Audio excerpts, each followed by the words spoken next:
Intersectionality. I think diversity and inclusion is something that everyone has been really focused on and talking about for the past couple of years. But intersectionality, I think, is a more relatively new term. What does that mean to you? How do you define that? And how should companies start to think about this? Yeah. So Kimberly Crenshaw came up with this idea around intersectionality, the ways in which identities connect and impact together on an individual. So in the case of Black women, they're both Black and women, right? So they have to deal with those racism and sexism, right? And so sometimes when we're thinking about people, we think about them in these siloed ways. So when we say women, most folks are talking about white women, right? And they think about white women and then women of color, right? And these are kind of like imperfect terms because you're not necessarily thinking about the unique advantages and disadvantages of these groups, right? You're not thinking about how identities collide to impact you in very particular ways.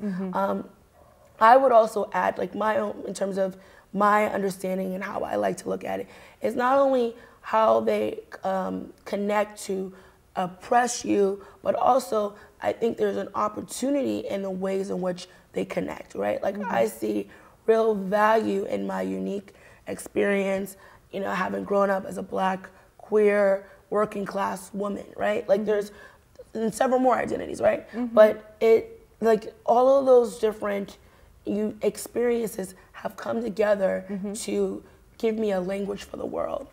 And I think I didn't notice that until I wrote a children's book. You know, I wrote a children's book called An ABC of Equality, targeted at 0 to 5-year-olds, actually, but I think it could go, you know, much later. But the idea was that we were going to introduce identity, construction, and intersectionality earlier, so that, you know, little kids, children, and their parents can really, like, just in reading one identity and then seeing one following it and then another following it, it's like literally right in front of you. So it's like A is for ability, B is for belief, C is for class, and then when you see that coming in that succession, you're like, oh, well, you could have all of those different things, right? And this actually in the design of the book to kind of start that conversation with young folks, but also I think it can be a simple tool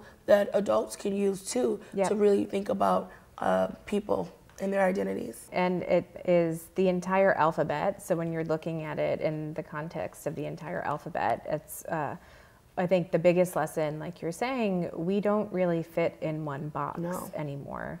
But then each individual letter of the alphabet, you can really go deep in terms of the lessons and the ideas that you're talking about and the openness and understanding and acceptance that really needs to follow from having those conversations. I think it's a great book and a great educational tool. Thank you. Congratulations. Thank you. I really encourage adults to give it to adults. Because as you mentioned, there are some folks and families that just like could use a primer like this, you know?